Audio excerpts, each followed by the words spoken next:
Ser podcast. Hola, soy Bruno Alemán y esto es Play Fútbol, el podcast de fútbol internacional en el que te hablamos del juego. Perisic, Victor Moses, Lichtsteiner... Son muchos los futbolistas a los que Antonio Conte ha cambiado su carrera poniéndolos de carrileros. En el episodio de esta semana hemos invitado a Ignacio de Orbe y a Loren Manchado para hablar de esta peculiar relación, la de Conte con sus carrileros en sus diferentes equipos. ¿Qué importancia tienen en su sistema? ¿Qué uso les ha dado Conte a sus carrileros? ¿Cuáles son los mejores que ha tenido en su carrera como técnico? En el episodio de esta semana vamos a hablar de las alas de Conte, pero analizaremos con Paquillo Mariscal también las claves del nuevo Arsenal, líder en solitario de la Premier, la crisis del Leverkusen, el golpe encima de la mesa del Porto, que ganó su clásico contra el Sporting de Portugal. Y atención, porque hacia el tramo final haremos algún anuncio importante de novedades en el podcast, de novedades en Play Fútbol. Novedades como, por ejemplo, la sintonía, que es nueva y que nos va a acompañar durante toda la temporada.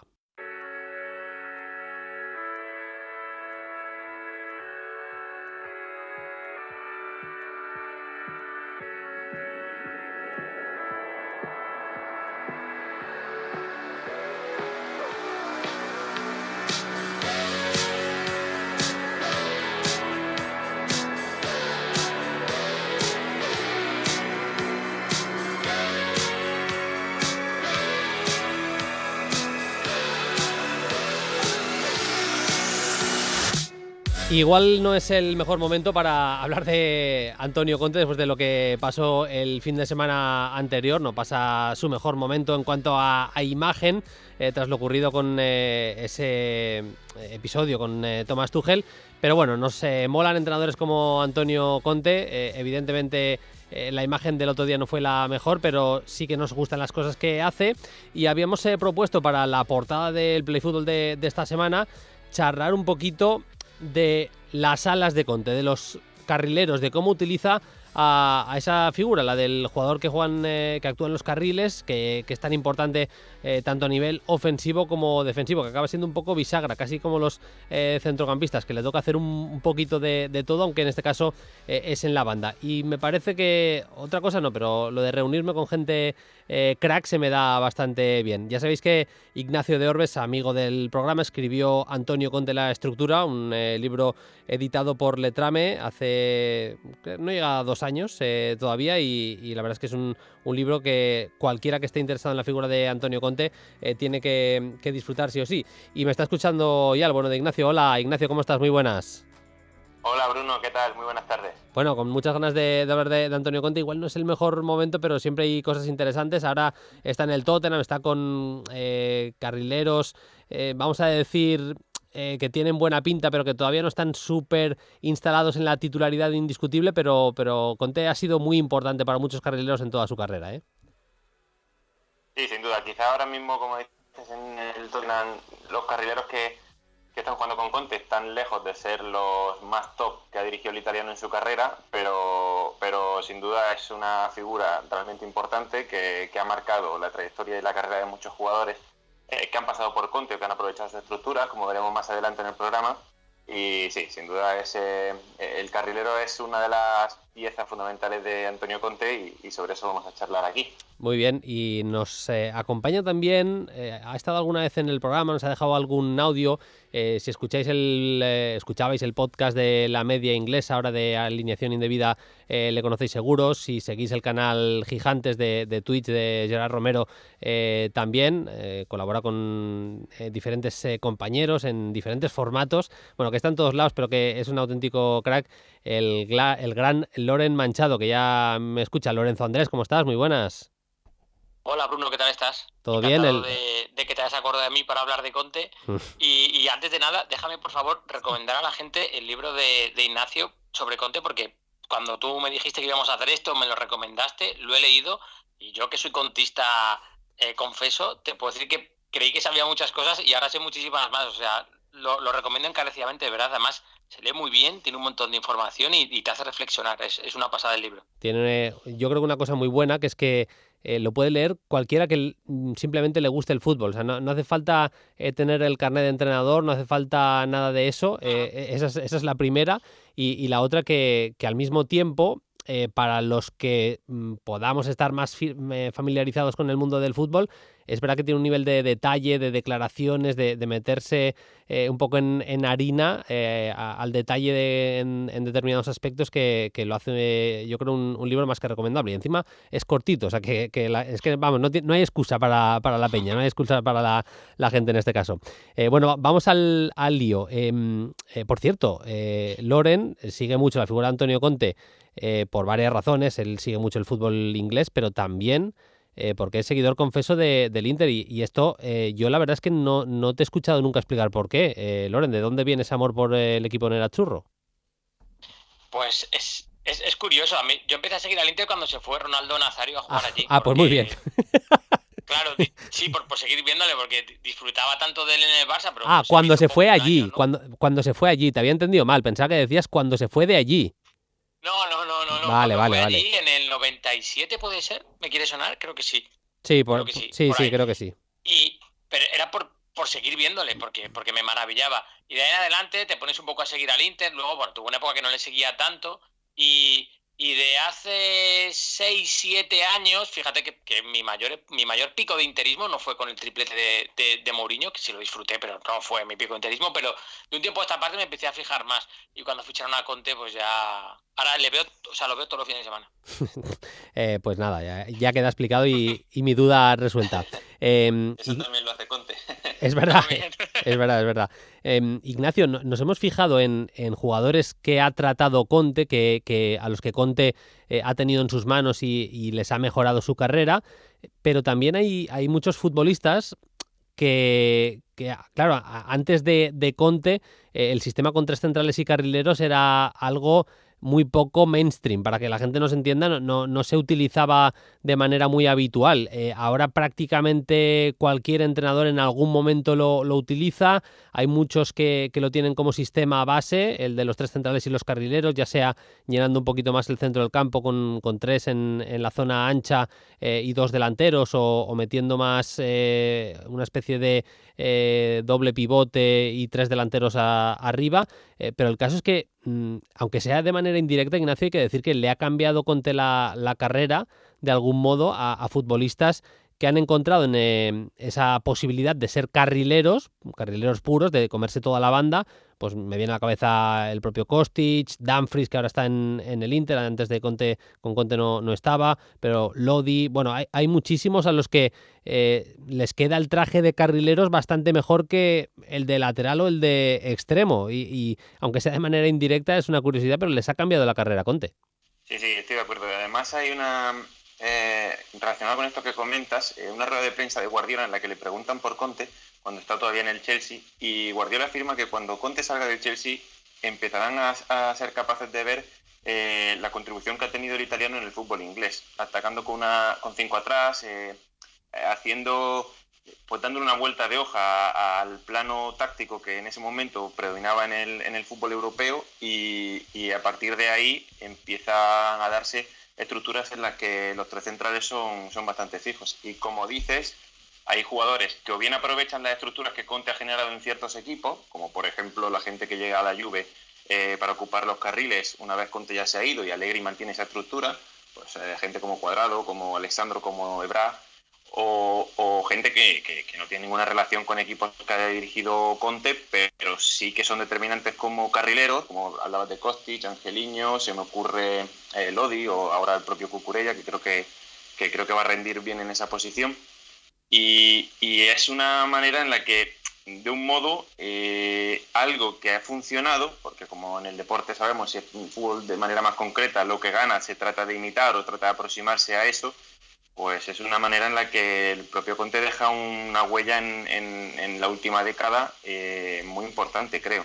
También es cierto que ha sido una posición, Loren, que al final ha tratado Conte de manera muy diferente. Ha tenido carrileros de todo tipo y pelaje, desde empezar con Lichtsteiner y Asamoah en esa Juventus, ha pasado por futbolistas muy diferentes en esas posiciones, a generar ahí a Perisic incluso en el Inter, pero siempre, o al menos es la sensación que me ha dado a mí, no sé si lo compartes, ha sido una posición muy importante en los equipos de Conte, a la que él le ha dado siempre muchísima importancia, tuviera mejor o peor materia prima para esa posición, como es el caso de ahora.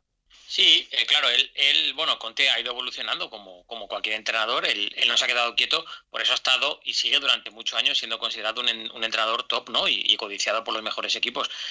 Yo creo que él empezó un poco en la Juve con los que tú comentas, con Lichtsteiner y Asamoah, seguramente con un perfil más defensivo y a lo mejor queriéndoles dar menos importancia en lo que pudieran aportar al juego ofensivo del equipo, pero para eso tenía un mediocampo y una delantera espectacular.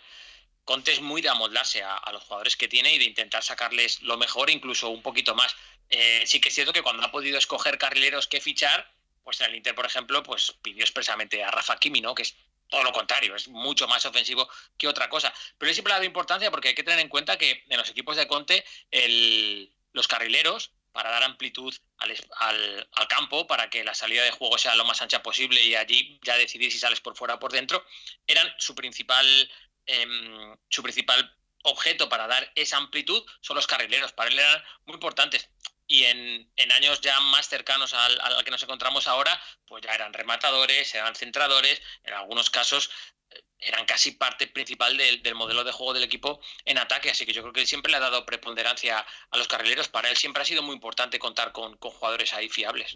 Eso es importante lo que comentaba ahora Loren, Ignacio, porque les ha dado un uso bastante diferente, ¿no? En algunos equipos en los que ha estado han tenido preponderancia, han tenido peso en la salida de balón desde atrás, más que en la salida, en la construcción del juego, pero por ejemplo me viene a la cabeza en el último año en el Inter ese Lukaku Ashraf, que prácticamente era el que Ashraf prácticamente era el que doblaba a Lukaku en esa zona derecha del ataque, y Lukaku le acababa dando prácticamente siempre a Ashraf el penúltimo pase para que Ashraf metiera el centro al área, que normalmente remataba a Lautaro, pero que le utilizaba a Ashraf, muchísimo más como un extremo en muchos momentos que como un generador de juego, como un futbolista que sea capaz desde atrás de tejer el juego para que vaya el equipo progresando.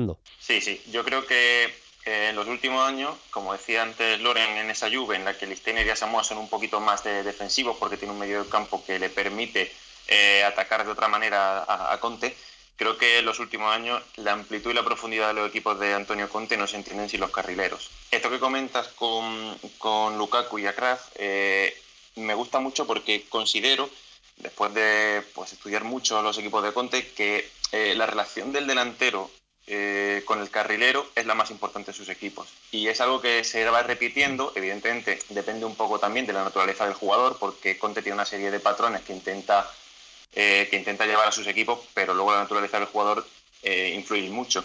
Pero esa relación que tenía Lukaku y Achraf Hakimi para mí ha sido la más determinante en un equipo de Conte, por cómo atacaban los espacios, por cómo eran capaces de construir y de generar el juego ofensivo de todo un Inter, cómo eran capaces de Lukaku ser el que ponía al espacio a Hakimi para que incluso el carrilero contrario fuese el que finalizara la jugada, que es algo súper común en los equipos de Conte, como un carrilero es el que centra y el segundo palo el que remata es el contrario, y eso es una estructura que Conte potencia mucho, y que evidentemente él tiene ya claro qué perfil de carrilero va demandando o qué jugador va perfilando para que cumpla esas expectativas que tiene él como entrenador para sus carriles. Pero sin duda me quedaría con que esa relación del delantero y el carrilero es la más importante en los equipos de Conte. Luego está otro punto importante, ya que estábamos hablando un poco del funcionamiento, y es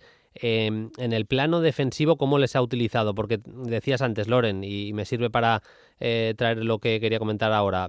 Decías que al final son futbolistas que en la Juve están más pensados seguramente en una idea inicial para defender que otra cosa. Eso ha ido evolucionando, y luego en determinados momentos, en determinados equipos en los que ha estado Conte, en la presión en campo rival han sido también absolutamente fundamentales, dependiendo de las piezas evidentemente que ha tenido en cada equipo. Sí, yo creo que él, mirando un poco los partidos con detalle, depende bastante de qué planteen en el medio campo, porque hemos visto a un Conte que en el medio campo ha podido poner dos medios centros y un media punta, en el medio campo ha podido poner dos medios centros y dos medias puntas, como en el Chelsea, o está haciendo el Tottenham ahora, o en el Inter sobre todo lo que hacía era poner un pivote y dos interiores. Yo creo que por ahí un poco él iba ajustando. Claro, esto sería una pregunta buenísima para él, ¿sabes? Decirle, pones un pivote y dos interiores porque no te fías muchos de los carrileros defensivamente y así los interiores les ayudan muchas veces, Claro. o es al revés. O te atreves más con los carrileros arriba porque tienes los interiores y les ayudan, ¿no? Pero sí, quiero decir, en el Inter hemos visto que muchas veces la típica presión alta que era innegociable en ese Inter con él y ahora en el Tottenham también, en el Inter, por ejemplo, la hacían los interiores hacia el central rival con banda y el carrilero se quedaba como ahí intermedio, ¿no? Como por detrás. Y en otros casos estaban un poquito más atrás o a lo mejor en el propio Inter. En campo propio era Varela o a veces incluso Brozovic, porque esos tres interiores en el Inter basculaban muchísimo, o Sensi o el que jugara, ¿no? El que les ayudaban en campo propio. Él tiene una manera de ayudar que los carrileros en defensa no sufran demasiado, sobre todo a su espalda. Pues a veces es porque tiene centrales que son muy buenos correctores saliendo hacia afuera, ¿no? Porque, bueno, un poco en este sistema de tres centrales y dos carrileros, un poco un agujero oscuro, un ángulo muerto que podríamos decir, suele ser a veces la espalda de los laterales. Pero yo creo que Conte les ayuda mucho a ellos, dándoles herramientas propias del modelo de juego para que esto no sea muy, muy grave, porque hemos visto en otros equipos que con tres centrales siempre por donde les bombardean es por ahí, y es como que hay entrenadores que no son capaces de solucionarlo. Sin embargo, el Inter no es un equipo que haya sufrido, el Inter o cualquier equipo Sí, sí. de Conte, demasiado en que les ataquen la espalda o en que una banda sea muy débil. Normalmente son equipos que no tienen muchos huecos en defensa, que ningún entrenador ve claro por dónde entrarles. Nos estamos yendo un poco todo el rato al Inter, pero es verdad que en el Tottenham lleva poco tiempo, pero sí que es cierto eso que decías ahora, ¿no? Que si lo normal es que cualquier equipo piense que en la espalda de Ashraf puede estar el botín, pues él, lo que decías, ¿no? Acaba metiendo un centro del campo con dos interiores además del pivote, con lo currante que es Varela, le pone en ese sector, en el sector derecho, y además Skriniar, bueno, que es, como corrector es un central en el último tramo al menos, cuando ya Bastoni jugaba en la izquierda, Skriniar era el central por la derecha y era un corrector de la leche, por no decir otra palabra. Sí, claro, y al final era una estructura, nunca mejor dicho, la estructura de Antonio Conte, toda pensada para que, pues eso, que el hecho de que Ashraf fuera tan ofensivo y ayudara tanto a Lukaku en ese tipo de acciones, pues no tuviera que sufrir tantísimo a su espalda. Decía antes Loren, Ignacio, que Conte se adapta a lo que tiene. Yo lo matizaría porque es verdad que es súper exigente a nivel de fichajes con las directivas, pero sí que es verdad que con la plantilla que se queda, él intenta hacer lo mejor posible. Y ahí es muy interesante la reconversión que tiene con los futbolistas porque claro, antes de que volviera en masa el sistema con tres centrales y carrileros, había laterales y había extremos, es decir, en las canteras de hace 20 años, en 2002, no se estaba, o incluso en el 98, no se trabajaba a gente para que fuera carrilero, y él se encuentra en un fútbol a partir de 2011, 2012, en el que él ya quiere carrileros en sus equipos, y hay mucha gente que no ha tenido esa formación y que se los tiene prácticamente que inventar. Hay casos como el de Moses, como el de Perisic, pero varias reconversiones más de futbolistas que no eran carrileros y que de alguna manera se los ha tenido que inventar Conte, Ignacio. Sí, y encima han acabado rindiendo a un nivel notable bajo el dominio o el trabajo del técnico italiano. Yo lo dividiría, o para explicarlo mejor, en aquellos laterales que han hecho carrera como laterales, como en su época fue Lichtsteiner, que él llega a Conte y acaba siendo su carrilero, y por cierto, a mí uno de los carrileros de Conte que más me ha gustado, pero era un lateral y Conte acaba haciendo que sea un carrilero de los que pisa área contraria, acaba marcando goles con la Juve, de los que ofensivamente tienen mucho poder, ayuda a la construcción del juego, es decir, un jugador de banda muy muy completo, partiendo de eso, de que su posición natural es la de lateral derecho. Luego es cierto que encuentra jugadores polivalentes, digamos, que no eran necesariamente jugadores de banda, pero que él acaba poniendo como carrileros y lo hace también en la selección italiana, lo hace luego en el Inter, por ejemplo, con Candreva, lo hace también con Florenzi en aquella selección italiana en la Eurocopa de 2006, incluso Ashley Young, que acaba jugando de carrilero a pierna cambiada en el último año del Inter. Y como decías, esos extremos que yo creo que son los que realmente, por la capacidad ofensiva que tienen y el poderío físico, atacando espacios, etcétera, son los que más partido les ha sacado Conte, como Moses, que ponías el ejemplo, Perisic, ahora estamos viendo, no sé cómo continuará esto, ¿no? Pero Lucas Moura, que lo está utilizando de vez en cuando en el carril derecho, Antonio Conte, y bueno, y luego jugadores que por sus características, como hablábamos antes, como Hakimi, pues diríamos que sería el carrilero por excelencia de Conte, ¿no? Pero sí es cierto que esa reconversión que le ha ido haciendo una vez la plantilla está cerrada es muy importante, y también es una manera de demostrar qué tipo de entrenador es cuando tiene que moldear a un jugador y sacarle el máximo rendimiento. Decías que es muy exigente con sus directivas a la hora de fichajes y tal, y es correcto. De hecho, cuando él llega al Chelsea tiene muy claro que empieza jugando con una línea de 4 hasta que el famoso 3-0 en el campo del Arsenal, pero él ya pide en el mercado a Marcos Alonso, que viene de jugar de carrera en la Fiorentina. Entonces, es verdad que él ya tiene su idea en la cabeza y va viendo de qué manera él puede ir acoplando la plantilla que tiene, la idea de fútbol que él domina, pero sí, sin duda hay jugadores, sí, también podríamos decir a los que le ha cambiado la carrera, pasar por el técnico italiano, y jugadores que ha convertido en carrileros cuando seguramente ni ellos mismos imaginarían que podrían rendir a ese nivel. Es muy bestia, Loren, porque a Moses en aquella época lo teníamos como un extremo, no voy a decir un extremo malo, pero un extremo que tenía... Claro, que tenía problemas para irse en el 1 contra 1, que no valía para un equipo grande, las cosas como son, como extremo no valía. Y le cambió un poco la carrera porque le acaba metiendo de carrilero y consigue un rendimiento que yo al menos en ningún caso esperaba del nigeriano, ¿eh? Sí, bueno, quedó tan encantado con él que luego, aunque solo fuera para unos meses, lo repescó para el Inter en el mercado de invierno de su primer año en Milán. Sí, es que lo que dice Ignacio, Conte es un entrenador que aun en élite tiene todavía un carácter formativo. Es decir, él está dispuesto a invertir energía, a invertir esfuerzo, a invertir minutos a lo mejor a un nivel competitivo bajo en un jugador que a lo mejor no se lo puede dar como Moses, o que no lo tiene tan claro, pero él arriesga por el jugador y él cree. Yo creo que con Conte yo creo que lo que ocurre es que no hay grises, hay blancos y negros. O estás de su lado y él decide que lo que va a hacer por ti va a redundar para el bien del equipo, o si estás enfrente no te quiere ni ver, que es lo que le pasó a Perisic el primer año y lo que le pasó el segundo. Entonces yo creo que él, lo primero que es innegociable es la actitud.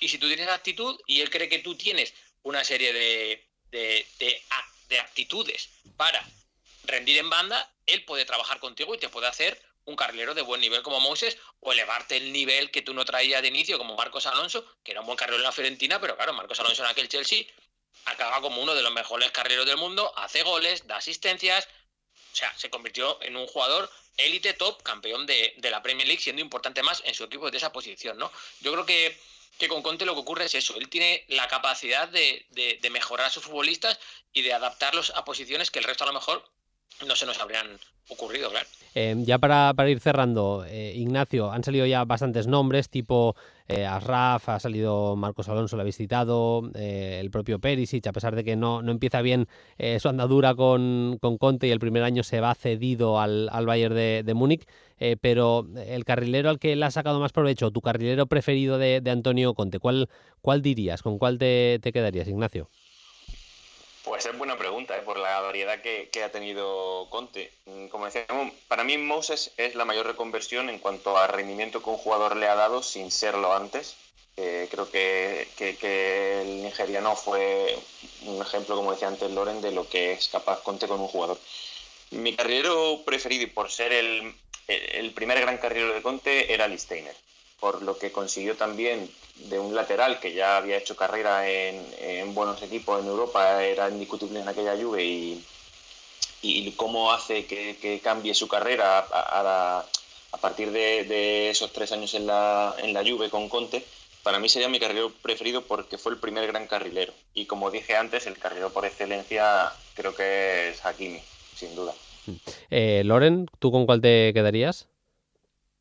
Yo por excelencia Hakimi, creo que, o sea, que es que las condiciones de Arraf son las perfectas para ese carrilero y para ese carrilero en un equipo de Conte. Un chico que cuando corta balón se lo queda y avanza 40 metros y que luego es capaz de tirar una pared y de ponerla bien, para Conte es una maravilla, ¿no? Respecto a reconversión, y uno de mis favoritos, y por no decir también Moses, que también podemos estar de acuerdo, para mí es Perisic sin duda, porque ahí se demuestra lo que es Conte de verdad. O sea, él cree que tiene que ser carrilero y Perisic no está de acuerdo y lo manda a Bayern de Múnich cedido. Y al año siguiente, por lo que sea, se entienden y Perisic ni es carrilero, ni es diestro, ni nada de esto. Y él le acaba convenciendo y acaba siendo importantísimo en un Inter, jugando por la izquierda siendo diestro y teniendo buenas actuaciones, tanto ofensivas como defensivas. Yo de reconversión me quedo con Perisic. En el partido ante el Wolverhampton, Perisic fue su carrilero por la izquierda y Emerson fue el carrilero por la derecha. Me gustó, y ya lo habíamos visto en el primer partido de temporada en la Premier del Tottenham, que el carrilero por la derecha le dejaba espacio a Kulusevski. A Kulusevski le gusta mucho, a pesar de ser zurdo, caer a esa zona de extremo derecho y a partir de ahí empezar a trazar la diagonal, tirar su jugadita, y veíamos a Emerson cayendo por carril central para que Kulusevski pudiera hacer su jugada. Pero bueno, a lo que voy, Ignacio, es que se va a tener que jugar la temporada con carrileros que no son top, más allá de Perisic. Ni Emerson ni Sessegnon ahora mismo lo son. Y bueno, no me quiero dejar a Udogie y a Diez Spence, que han sido firmados este verano, seguramente más a largo plazo, pero que vamos, que no tiene carrileros mega top para empezar a pensar que tienen los mejores en esa posición. Sí, estoy de acuerdo. Creo que si él pudiera reforzar ahora mismo una posición con un cheque en blanco, firmaría un carrilero derecho con los ojos cerrados. De hecho, yo me atrevería a decir que él mismo va a ser capaz de ver que es para mí el jugador con más carencia de la plantilla, o al menos del 11 titular que viene jugando en el Tottenham. Y no me extrañaría ver a Jet Spence en poco tiempo, en cuanto coja los conceptos que el italiano quiere, quitándole el puesto a Emerson, sobre todo por las características y la propia naturaleza del brasileño. Quizás no llega a lo que Conte pide.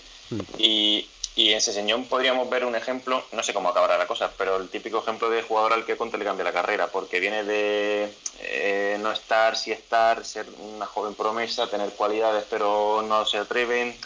Y al final Conte le está dando cierta continuidad. Algo habrá pasado con Reguilón, que personalmente no conozco, pero no debe gustarle ciertas cosas y ver a más potencial en Sessegnon. Y de momento, para mí, rinde mejor el carril izquierdo ahora en el Tottenham que el derecho. ¿Te ha gustado el traje que le hemos hecho entre Ignacio y yo a Emerson? Loren, ¿te parece justo el adecuado? Bien, ¿no? Yo estoy totalmente en la sintonía de lo que estáis diciendo. Quiero decir, me parece que es un jugador que condiciones físicas tiene, pero es que no acaba de ser consistente, no acaba de finalizar bien la jugada, de tomar bien las decisiones. A veces provoca contras porque cuando tiene que encarar no lo hace bien, o los centros no son buenos. Y claro, es que esos centros tienen que ir, por lo menos, que no sean fácilmente despejables por la defensa, porque cuando un carrilero de Conte llega, normalmente la estructura un pelín por ahí sí que queda un poco más suelta. Y bueno, en Inglaterra hay equipos que contragolpean muy bien, ¿no? Yo lo de Emerson sí lo veo así. Lo de Sessegnon, yo sí que creo que va a poder funcionar, porque, claro, Conte en el Tottenham está jugando como en el Chelsea, un punta y dos medias puntas, de momento, ¿no? A día de hoy. Entonces, yo creo que tampoco le pide al carrilero izquierdo que tenga que ocupar tanta zona de remate. A lo mejor, ¿sabes? Por ahí tiene a Son o Perisic que pueda jugar ahí, por lo otro lado Kulusevski, no sé. Creo que no le van a exigir tanto entender tantas cosas en ataque, sino más bien ser posicional, ser amplio y con balón saber decidir cuándo llegar y cuándo no. El problema de Emerson es que creo que no lo tiene muy claro. Lo de Reguilón, yo tampoco sé exactamente qué ocurre, pero bueno, ya no es con Conte. En la anterior etapa en el Tottenham tampoco sí empezó jugando, pero luego no acabó tanto. Y ahí debe de ocurrir algo. Y sí que estoy muy de acuerdo con Ignacio que si le dejan decir, oye, te dejo traer al jugador que quieras, yo creo que con algún problema más que tiene el Tottenham, él diría que un carrilero derecho de nivel seguro. Creo que es la pieza que más floja tiene la plantilla ahora. A una Rat de la vida no le diría que no, eso me parece que está bastante claro. Somos bastante de Antonio Conte, a pesar de lo que pasó el fin de semana pasado, ya lo hemos dicho, y queríamos hablar un poquito de las alas, de los carrileros que ha tenido, de cómo ha trabajado esa figura, la del carrilero Antonio Conte, y cómo le ha cambiado la carrera también a algunos jugadores que han pasado por sus manos, pero también a otros por el hecho de implantar a nivel masivo en el fútbol europeo ese sistema con 3 centrales y con carrileros. En la presentación he sido un poco mal educado y no he dicho que tanto Ignacio como Loren son entrenadores. O sea, he dicho, Ignacio, que sí, que el libro está muy bien, de Loren en todos los sitios donde curra, pero que son entrenadores de formación, pero de los buenísimos, porque si hablan a los chavales igual que hablan en los medios, pues esa facilidad es evidente que la de comunicar que la tienen, y ya habéis visto lo que saben ambos de fútbol. Chicos, un placer charlar con vosotros de fútbol, de Antonio Conte, de sus carrileros, y si os parece bien volveremos a charlar en otra ocasión más pronto que tarde. Un abrazo a los dos y muchas gracias. Gracias, Bruno, un abrazo a todos. Un abrazo, gracias a ti. Play Fútbol. Vamos ya con el tramo de actualidad. Vamos a saludar a Paquillo Mariscal para charlar de 3 grandes temas del fin de semana. Enseguida repasaremos los resultados más importantes que nos han dejado las principales ligas en Europa, pero ya sabéis que tratamos 3 temas troncales, vamos a decir, con Paquillo Mariscal, y esta semana vamos a hablar del Arsenal, del Leverkusen y también del Porto, 2 equipos que vienen de un muy buen fin de semana y otro que lleva una racha bastante lamentable. Y evidentemente, y como siempre, las preguntas de los oyentes que nos podéis dejar en @playfutbol en Twitter. Los que seáis de Twitter, en @playfutbol nos citáis y nos dejáis las preguntas, comentarios, lo que os dé la gana. Y también estamos en iVoox, leyéndoos en los comentarios de iVoox. Podéis dejar vuestras preguntas y comentarios y también los leemos y le preguntamos al bueno de Paquillo, que ya me escucha. Hola, don Francisco, ¿qué tal? Muy buenas.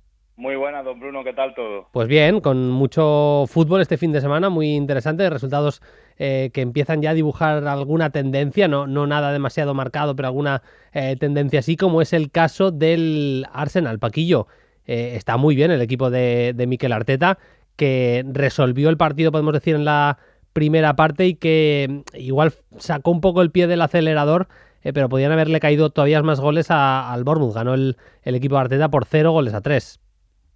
Sí, bueno, está muy bien. Yo diría que es verdad que el City también va en volanda, parece ser. Es verdad que el Liverpool no está nada bien de los candidatos. Yo creo que en cuanto a juego, sensaciones y aspecto mental incluso, yo creo que es el mejor equipo de la Premier ahora mismo. De verdad que llevamos muy poquitas jornadas, pero mantiene la tendencia positiva del curso pasado, que creo que Arteta hizo un trabajazo. Pero con esos 2 o 3 retoques que han llegado y los mecanismos de juego y el modelo ya más sentado, es cierto que estamos viendo un Arsenal, como yo decía por Twitter, Bruno, muy disfrutable también, sobre todo. Sí. Dime. No, dale tú, que ibas a cerrar. No, te iba a decir que efectivamente, que contra el Bournemouth, bueno, pues se puso muy de cara, y es verdad que tú lo has definido bien, bajar un poquito el pie del acelerador porque podría haber sido algo escandaloso. Aún así, creo que este equipo también no especula mucho, creo que sabe lo que tiene que hacer, que es un equipo de perfil y vocación ofensiva, y que encima hay mucha gente que tiene hambre por esa juventud que tiene la plantilla, y creo que eso también es muy importante.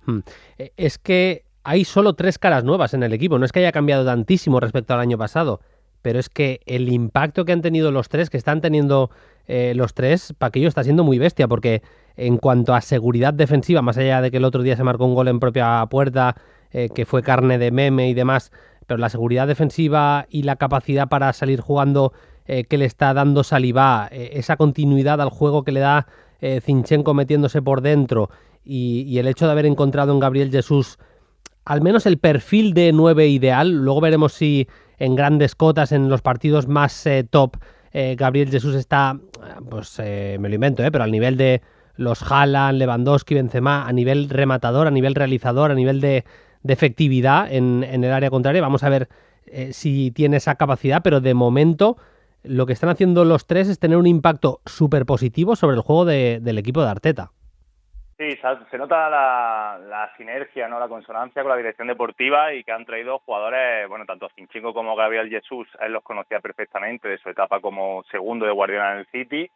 Y luego el caso Saliba, ¿no? Que se entendía poco por qué no contaba con él, porque sigan fichando defensas ahí el Arsenal, y estuvo cedido la temporada pasada, parecía que lo tenía todo para triunfar. Yo creo que bueno, le ha venido bien ese proceso y esa vuelta a los Gunners.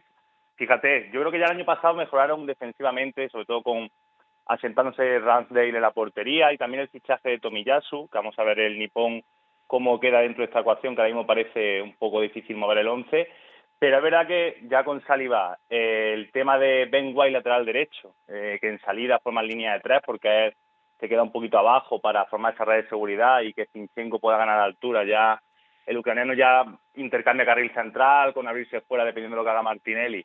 Y luego, por supuesto, lo de Gabriel Jesús. Yo creo que Gabriel Jesús no sabemos realmente los números, las cifras que puede llegar a tener, porque nunca, ni en la Brasil de Tite ni en el City, con Guardiola ha sido suyo el equipo, ¿no? Se ha sentido, creo que, tan protagonista como aquí. Aquí, bueno, el Arsenal está produciendo muchísimo, todos lo buscan, Saka, Martinelli, sobre todo Odegaard, él se mueve muy bien, y yo creo que en la cabeza de Arteta, Bruno, si había un perfil de delantero segundo punta que pudiese hacer todo lo que necesita el equipo, ese era el brasileño, sin duda. Sí, sí. Parece que ha encontrado el 11 tipo. Mikel Arteta está jugando, lo explicaba ahora muy bien Paquillo, con Ramsdale en la portería, prácticamente hace una línea de 3, White, Saliba y Gabriel. Lo que pasa es que White muchas veces va interpretando si tiene que hacer más de lateral o de tercer central, y de hecho así, en una jugada en la que él lo interpreta muy bien y acaba siendo el lateral que dobla a Saka, llega la acción del segundo gol.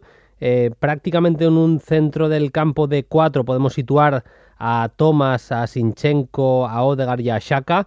Thomas siempre está en el centro, Zinchenko cae por dentro muchas veces a la misma altura que Thomas, a veces un escaloncito incluso por encima, con Xhaka moviéndose muy bien entre líneas, y a Odegaard le queda todo el sector derecho del centro del campo. Es interesante eso porque como White no sube mucho, él puede lateralizar bastante su posición y caer a recibir a zonas que normalmente están bastante despobladas. Tiene la libertad, se la da Arteta, de bajar bastante a recibir, bastante abajo en el momento en el que él lo crea oportuno, y evidentemente donde más daño hace, que es entre líneas, él está siendo dominante. Más allá de esas acciones de Gabriel Jesús, la acción del primer gol de Gabriel Jesús, la gente lo ponía en Twitter, es que parecía Ronaldo Nazario, o sea, cómo cuerpea, el control, cómo se va de 2 jugadores y asiste a Martinelli, es absolutamente brutal. Pero yo me quedo con el liderazgo del que es capitán, con el brazalete, el primer capitán, que es Martín Odegaard, Paquillo. Sí, yo creo que la naturaleza de Odegaard a él le gusta siempre caer al perfil derecho, jugar un poquito a pie cambiado, de ahí lanzar, de ahí buscar el último pase. Y yo creo que Arteta está dibujando un escenario táctico, evidentemente gracias a los 3 fichajes que hemos comentado, muy flexible, ¿no? Porque lo que tú comentabas también hay que sumar, por ejemplo, cuando Granit Xhaka parte prácticamente de lateral izquierdo, cuando ese Zinchenko se va hacia adentro.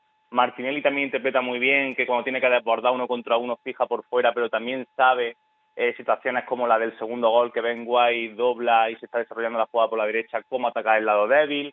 Al final hay mucha movilidad táctica, mucha flexibilidad, que eso quieras que no, desarbola sistemas defensivos rivales, pero también le da una libertad para que los mejores jugadores de este Arsenal, tú lo concretabas, ¿no? Para mí es capitán general, por supuestísimo, pero para que tengan esa libertad para ser ellos mismos, ¿no? Gabriel Jesús es un 9 que le gusta caer mucho a los picos del área. Es verdad que más allá de Thomas, que probablemente sea el eje, y creo que quizás esté un poco acotado, ¿no? Porque el Thomas del Atlético de Madrid era un Thomas más de conducción, más de llegar arriba. El resto tienen, bueno, se mueve mucho por delante de la línea del balón y sobre todo se encuentra. Y luego, evidentemente, que estamos hablando de gente, puede ser más joven, menos joven, pero muy técnica y que son capaces de combinar en espacios reducidos y romper cualquier línea rival. Yo con la utilización que está haciendo de Xhaka, tengo la esperanza de ver ahí bastante a Fabio Vieira. Fabio Vieira, el portugués, fue fichado por el Arsenal último mes de julio, o sea, en principios de julio, si no recuerdo mal, fue el fichaje, una apuesta importante, pero ha estado lesionado, jugó con el filial el otro día, y es un futbolista que sabe acelerar las jugadas, que le mete mucho ritmo a las acciones, que tiene un último pase brutal, también a balón parado es un seguro, otro zurdito más en el Arsenal, y yo creo que sería que le daría un upgrade, que se dice ahora, la versión que todos imaginamos de Fabio Vieira respecto a lo que le está dando Xhaka, que lo justo es decir que hasta ahora está cumpliendo. Para que no se nos vaya mucho más el tiempo, Paquillo, te hago ya la primera pregunta para Paquillo Mariscal. Citabas antes la dirección deportiva. ¿Hay que empezar a considerar a Edu como uno de los mejores directores deportivos que hay en Europa por cómo le están saliendo varias de sus apuestas? Para mí sí. Vamos a ver si como director deportivo es tan bueno como era como medio centro, ¿no? Que Edu era un poquito actor secundario en aquel Arsenal de los Invencibles, pero era también muy buen jugador. Pero yo creo que sí. Yo creo que ha demostrado que no ha sido una inversión estratosférica dentro, evidentemente, de los números que se mueven sobre todo en la Premier, y que gente acertada, sobre todo, que yo creo que esto es importantísimo, con el modelo de juego, con lo que quiere el técnico, que vemos que en otro equipo eso no sucede, Bruno. Tal cual. Vamos ya con la crisis del Leverkusen. Cayó goleado además contra el Hoffenheim. El inicio de temporada ha sido nefasto, lamentable para el equipo de Gerardo Seoane, y la verdad es que la racha es más que preocupante. Un Leverkusen que hay que tener en cuenta que viene a hacer una temporada pasada bastante positiva. Salió en el partido contra el Hoffenheim con Radecki en la portería, Frimpong, Tapsova y Hincapié en la defensa, con Aránguiz y Andrich en el doble pivote.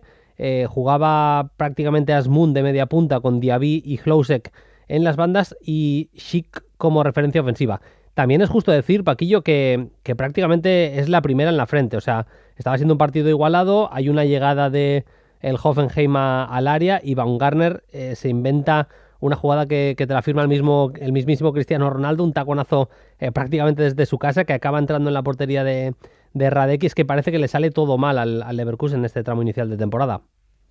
Sí, terrorífico. Yo creo que nadie esperaba quizá... Es verdad, el Leverkusen tiene un mal endémico, hizo una buena temporada pasada, pero hay que decir que yo creo que desde la etapa de Roger Smith, que ya ha llovido bastante, no es capaz de subsanar los problemas defensivos. Yo creo que han invertido mucho, también tiene una dirección deportiva, siguiendo la línea del programa hoy, que busca en otros países, tiene un radar en el mercado positivo, sobre todo de gente atacante o de centrocampistas, pero luego no acaban de dar con la tecla en defensa. Yo creo que si repasamos equipos de la Bundesliga, no hay que irse fuera de la liga alemana, equipos menores en cuanto a tradición como el Leverkusen tienen mejores centrales, mejores laterales que este equipo, y creo que eso lo llevan sufriendo mucho tiempo. También tienen mala suerte. Gente como Tassova, que tuvo un inicio prometedor hace un par de cursos, entre lesiones y tal, ha bajado muchísimo el rendimiento. Pero es verdad que bueno, muy condicionado, como tú decías, ese gol de Baumgartner al principio del partido, pero a partir de ahí yo creo que Seoane también se da cuenta que tiene que trabajar algo en el aspecto mental. Este equipo es muy frágil, este equipo le golpean y le cuesta mucho trabajo recuperarse, y creo que ellos mismos saben que cualquier rival, cualquier llegada puede anotar el segundo, porque atrás que son un flan, Bruno. Aprovecho, este Hoffenheim tiene cositas chulas, cositas molonas. Ya está jugando Angeliño en esa banda izquierda que dejó Raum cuando fichó por el Leipzig, en ese intercambio un poco extraño. Kramaric, que sigue marcando goles, baja a recibir. La verdad es que es un futbolista que se mueve realmente bien.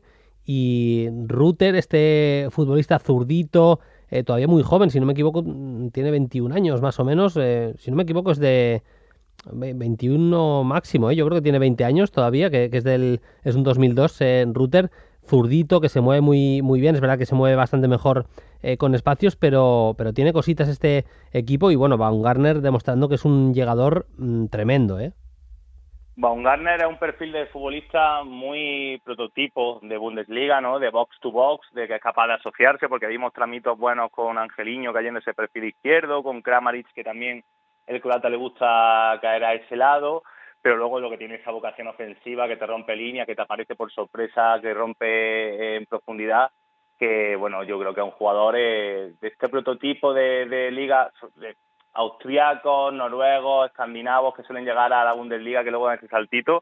Y luego lo que tú dices, yo también sumaría tanto a Skop, el danés, que de verdad que tuvo una lesión que frenó su irrupción en el Hoffenheim, que también apuntaba muy alto, carrilero, extremo, puede jugar también por dentro, y el fichaje de Promel, que está muy bien tirado, otro jugador que en la Unión Berlín dio un saltito, y que para ese medular de tres que propone este Hoffenheim de Breitenreiter, me parece un jugador que tanto con balón aporta arriba, pero sobre todo defensivamente ayuda mucho. Tal y como está, vamos ya con la pregunta, tal y como está el Leverkusen, ¿te parece casi una cenicienta en la Champions? Vamos a ver cómo acaba el mercado, pero hay mucha esperanza puesta en la vuelta de Florian Wirtz. No creo que el jovencísimo alemán, vamos a ver cómo vuelve y creo que vaya a solucionar todos los problemas, pero yo insisto, o llegan un medio centro defensivo que compita con Andri y un central de jerarquía, o para mí yo creo que en la Champions tienen poquito recorrido.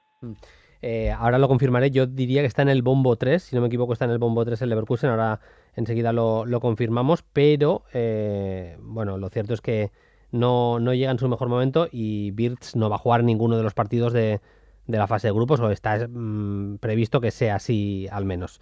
Vamos con el tercer tema del día. El Porto goleó a un Sporting Club de Portugal. Hay que decir, Paquillo, que en la Liga Portuguesa nos pasa un poco siempre lo mismo, ¿no? Cada verano se van algunas de las grandes estrellas, se ha ido Mateus Nunes, se ha ido Fabio Vieira, el propio Conceição, el hijo del míster, se ha ido en este caso con dirección a Países Bajos, se ha ido al Ajax, salen muchas de las estrellas, Vitinha, que está jugando ya muy buen nivel en el Paris Saint-Germain, pero bueno, eso da paso a que otros jugadores canteranos, que hay una cantera de futbolistas brutal en Portugal, vayan apareciendo y bueno, lo vamos viendo poco a poco y es la esperanza que tenemos de cara a este curso en Portugal, en el que ha empezado fuerte el Porto, ¿eh?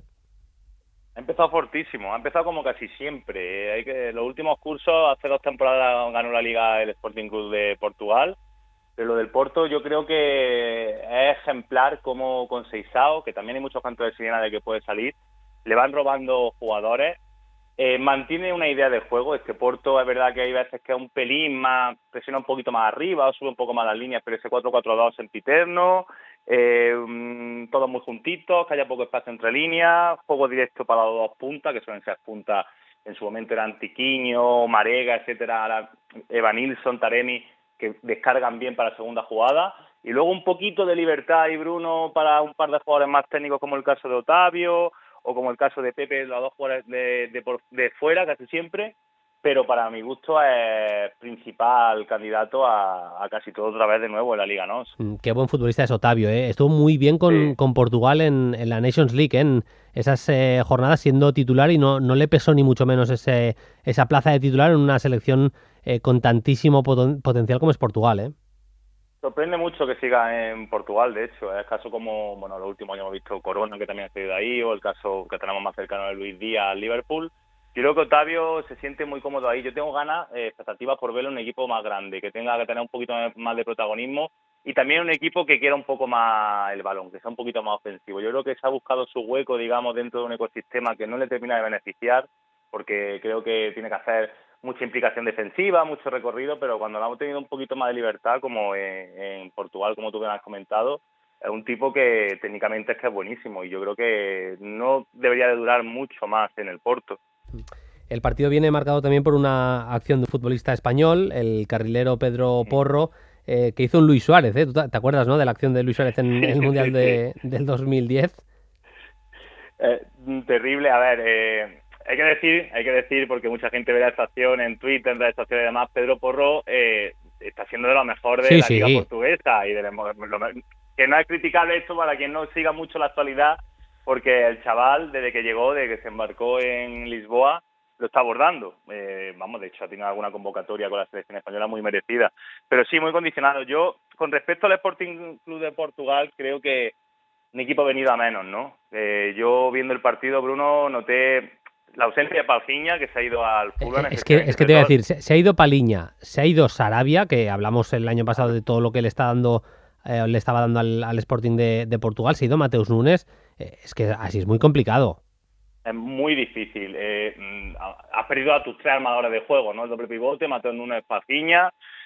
Jugó Morita, que es un jugador que tiene recorrido en la Liga Portuguesa, pero evidentemente no tiene ese nivel. Ugarte, doble pivote, bueno, pues menos creativo, menos de tener balón, menos organizativo, menos capacidad de dominar, que este Sporting Club de Portugal es un equipo que con espacio te ataca bien, pero tenía pases del juego que proponía muchísimo, pero claro, es que Mateus Nunes era un jugador para ello, y luego de Sarabia es una baja estructural. No hay un futbolista como Sarabia pero Gonzalo es un jugador más llegador, que puede ser ese crack, ¿no? Que pueda recoger un poquito el testigo, pero Sarabia que te producía casi por inercia. Jugador que, como se suele decir, te lo diré un poquito más coloquialmente, Bruno, se ha pasado el juego, ¿no? En Portugal, porque tiene un nivel como para eso, lo está demostrando. Y bueno, por rescatar algo de que a mí me dejó, que creo que va a pasar problema, y Amorín se ha quejado en rueda de prensa si no refuerzan de alguna manera lo que queda de mercado. Me gustó el rol de Trincao, el ex Fútbol Club Barcelona, como falso 9. Bueno, algo que ya tenemos bastante visto, ¿no? Ese extremo, ese atacante que es capaz de jugar como falsa referencia porque sale mucho de zona, mueve a la defensa rival y luego tiene buen remate. Me gustó su partido dentro de lo tenue o pobre que estuvo su equipo.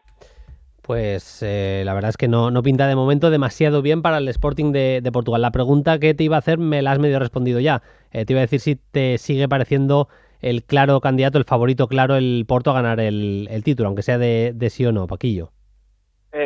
No te diré 100% como otro curso porque quiero ver cómo evoluciona el Benfica de Roger Smith, que creo que tiene muy buena plantilla. Tiene buena pinta, sí. Sí, y si no sale nadie, o sea, hablo de Gonzalo Ramos, alguna cosita así que salga en lo que queda de mercado, creo que le puede competir al Porto. Estamos de acuerdo. Vamos ya con las preguntas de los oyentes, insisto, @playfutbol o comentarios de iVoox. En iVoox, Andoni1993 dice, si no lo pregunto, reviento. Hay una primera parte de la pregunta que entiendo que es para ti, por cómo lo dice, y la segunda que es para mí. Dice, ¿no os parece el mercado más surrealista que habéis visto? Es que ni en los videojuegos, cada vez que salía noticia del Barça decía ya están inventando si están sin dinero y zumba. Lo del Nottingham, dice lo del Nottingham, el Nottingham Forest, lo del Niza, lo del Monza, lo del Manchester, lo de Cucurella. Ya me he desahogado. Ahora la pregunta, ¿cuáles son los fichajes más surrealistas o inesperados que habéis visto en este verano, Paquillo? A ver, no, creo que no ha habido nada random como otros cursos. Además, los surrealistas del todo suelen darse el 31 de agosto, ¿no? Que dices, te queda un poco fuera del juego. Pero yo te diré, a mí me ha dejado un poco mal sabor de boca lo de Dries Mertens a Galatasaray. Creo que a pesar de la edad estaba libre, lo esperaba en una liga top 5. También se dio Torreira con él, que también creo que hizo buen año el año pasado. Y lo de Mateus Nunes al Wolverhampton, sabemos el dinero de la Premier, pero es que este chaval de verdad, y yo sé, te he leído a ti, Bruno, y sé que tienes la misma opinión que yo, estaba para un Big Six de Inglaterra o cualquier equipo top de verdad, no para irse al Wolverhampton, todos mis respetos, que bueno, que tiene otro objetivo. Estoy de acuerdo, pero ese fichaje lleva una trampa. De momento no me dejan explicarlo, pero bueno, vale. ya vale. En las próximas semanas podremos explicar alguna cosita más, creo, de esa operación de Mateus Nunes. Y dice, una pregunta para Alemán, dice, ¿estás contento con lo de Kostic o dónde te habría gustado que fuera? Dice, yo tengo mis dudas con la trituradora que es la Juventus. Pues a ver, más que por la trituradora de la Juve, es que lo hablaba aquí con Paquillo, yo creo que si fichas a Kostic tienes que tener un equipo que juegue con carrileros o al menos tener en mente poder jugar con carrileros, y ahora mismo a mí no me da la sensación que vaya a hacerlo Allegri, y creo que cuando vuelva aquí Bruno, también es que es complicado eso. Sí, es desperdiciar un poquito. A ver, puedes jugar con Cuadrado y con Kostic en las bandas, pero entonces Chiesa ya no será extremo puro seguramente, ¿no? Y pierde algo de su potencial. No sé, yo creo que podríamos haber visto un Kostic mejor en otro proyecto. Si me haces mojarme, pues yo qué sé, en un Chelsea, en un Inter, incluso en un Tottenham. Creo que en esos tres destinos que juegan, son equipos con grandes entrenadores, con el sistema de tres centrales y carrileros muy establecidos y que son competitivos, pues ahí hubiera disfrutado un poquito más del bueno de Filip Kostic. Ya me han hecho mojarme. Más, dice aquí Football Fever, dice, gran programa, ya nos toca aprender bien el nombre de Bicha Kvaratskhelia. En un solo partido ya ha dejado muchas ilusiones por Nápoles. Es verdad que estuvo muy bien en ese primer partido con el Nápoles el lunes pasado. Nos decía Football Fever. Nico dice, Biagini también sería candidato a lo que parecía que iba a ser. Saludos. La semana pasada nos preguntaban por juguetes rotos del fútbol, jugadores que pintaban o apuntaban muy muy alto y luego se quedaron en menos, y apunta a Nico el nombre de Biagini, que es verdad que al principio se hablaba maravillas y tenía muchísima confianza en él en el Atlético. Y un anónimo nos dice, se habla mucho de Antony al United, dando por hecho que lo fichan, ¿qué os parece este tramo de mercado del United? ¿Cómo pueden encajar Casemiro y Antony en el equipo de Ten Hag, Paquillo? Bueno, yo es que es verdad que he de decir que soy muy fan de Antony. Me parece el jugador más desequilibrante que hay en Europa, tal cual. Lo digo sin datos y sin estadísticas, pero yo cada vez que lo veo es ese perfil de futbolista que creo que siempre se va a ir, siempre va a generar alguna cosa. Y yo creo que encaja bien por la vicisitud de lo que es la Premier, encaja bien evidentemente con Ten Hag, que lo conoce, y encaja bien un United que se está quedando muy cortito Jadon Sancho y muy cortito en general de borde que lo están dando los laterales, así que yo creo que el impacto sería inmediato y muy bueno. Y lo de Casemiro, pues 3/4 de lo mismo. Creo que todos estamos de acuerdo en que Casemiro va a llegar para ser el pivote de este Manchester United. Vamos a ver cómo lo acompaña Ten Hag, pero a mí me parece una apuesta interesante. Sí, yo creo que por los problemas que estaba teniendo en salida del equipo podría ser interesante ver a Casemiro con Eriksen y con Bruno Fernández en ese centro del campo, un poco para equilibrar las cosas, un poco en la línea, ¿no?, de lo que tenía en el Real Madrid, que tenía dos auténticos jugones al lado, pues copiar un poco esa manera de hacer podría ser interesante, aunque bien podría entrar perfectamente Fred. Lo que parece ya muy claro es que Fred y McTominay van a jugar juntos muy, muy poquito. Jugará uno, jugará el otro, o ya veremos si juegan alguno de los dos, pero era importante deshacer ese Fred McTominay ya incluso mentalmente, me parece, para este Manchester United. Y luego hay otra cosa importante de lo de Antony. A mí es un jugador, coincido 100% con Paquillo, me encanta. Es verdad también que se está hablando de cifras cercanas a los 100 millones de euros, que es muchísima pasta para un jugador que es buenísimo, pero que todavía es un poquito irregular. Es decir, yo lo he visto en Champions y en Champions se sale, o sea, es muy futbolista de cuando está el foco brillar. O sea, cuando juego con la selección de Brasil, cuando juego en partidos de Champions me pongo en las pilas y luego me toca jugar en el campo del Heerenveen un domingo a las 4 de la tarde y me lo tomo con un poquito más de calma. Me ha dado esa sensación, que eso con lo joven que es Antony, evidentemente está a tiempo de mejorarlo y seguro que Ten Hag, si lo acaba fichando el United, incidirá en eso. Y luego me da pena que teniendo los extremos que tiene el United se tenga que gastar 100 kilos en un futbolista. Lo decíamos la semana pasada, es que fichó a Jadon Sancho por una pasta, tiene a Rashford, tiene a Elanga que apunta bastante bien. Hay jugadores de centrocampo que podrían actuar en esa posición, incluso Martial puede jugar por fuera. No sé, a mí no voy a decir que me llama la atención ni que me da pena, pero sí que creo que habla no muy bien del rendimiento tanto de Sancho como de Rashford. Pues nada, Paquillo, hemos compartido casi media horita de radio con esta sección, 3 preguntas para Paquillo, y si te parece bien, la semana que viene más, ¿vale? Muy bien, Bruno, un abrazo enorme. Abrazo grande, Paquillo, hasta la próxima.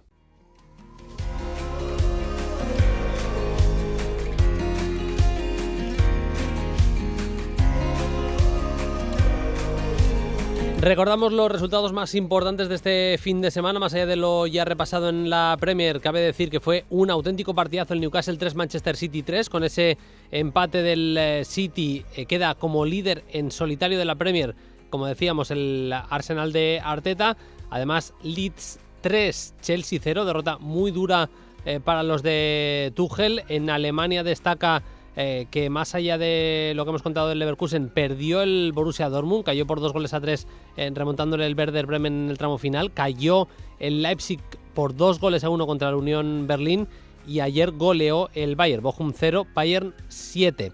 De Italia destacamos que Vicha Kvaratskhelia volvió a marcar, en este caso 2 goles con el Nápoles contra el Monza, victoria del Nápoles, y no pudo pasar del empate el Milan en campo de Atalanta, mientras que el Inter ganó a la Spezia por 3-0. Y en Francia, goleada del PSG, 3 goles de Mbappé, 2 de Neymar, 1 de Messi, 1 de Ashraf en el Lille 1, Paris Saint-Germain 7, que se dice pronto. Os hemos prometido novedades y las vais a tener. Vamos a contaros alguna cosita que vais a tener en breve. La primera, la más evidente, el jueves hay sorteo de la Champions y el jueves habrá especial Play Fútbol, valorando no solo los grupos de los españoles, sino cómo queda configurada toda la Champions, uno por uno, cada uno de los grupos. Yo creo que va a valer la pena, que va a ser realmente interesante, con David, con Aritz, estará Fermín Suárez también. Bueno, yo creo que no os lo podéis perder. Eso el jueves por la noche, como mucho el viernes por la mañana, estaría el podcast. Yo creo que el jueves ya por la tarde-noche lo tendréis. Y la otra novedad tiene que ver con los mundiales. Va a haber podcasts especiales de Play Fútbol desde el mes de septiembre sobre la historia de los mundiales. No voy a avanzar demasiado más, pero van a ser podcasts al margen del que hacemos cada lunes. Van a ser podcasts especiales dedicados tan solo cada uno a un mundial. Echando la vista atrás a los últimos 40 años de mundiales.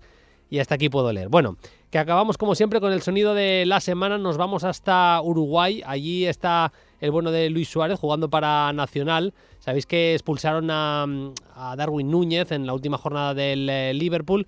Me parecen muy interesantes las declaraciones de Luis Suárez en una entrevista en la televisión uruguaya. El momento que vive Darwin a nivel futbolístico es espectacular, es admirable. Con la edad que tiene, ya estando en el Liverpool, es para aplaudirlo.